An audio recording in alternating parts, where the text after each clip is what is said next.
So when you download the app, you'll see our 7 key vertical markets that we have here. You can click on and press the bar restaurant icon that's there. And what's really neat is you can go in and start experiencing what it would be like to have that application.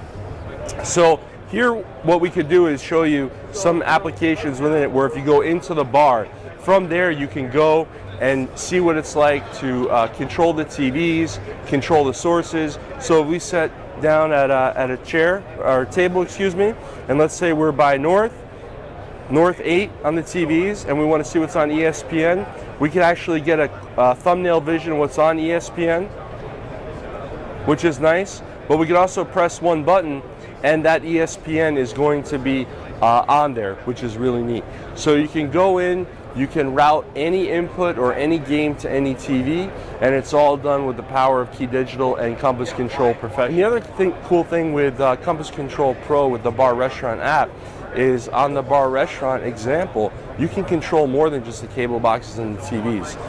In this particular example of an install, you can actually go in and control your lighting. So if you have any of our partner lighting brands, you can do lighting.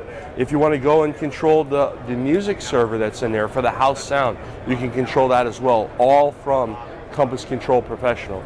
If you wanted to go in and actually zone, maybe you have different floors in your building or in your bar restaurant, or different areas or different zones, you can actually highlight them as well. So definitely check out the KeyDigital Compass Control Professional app on the App Store, download it, share it with your colleagues, share it with your installers, and you'll be able to see how powerful the system is for your installations.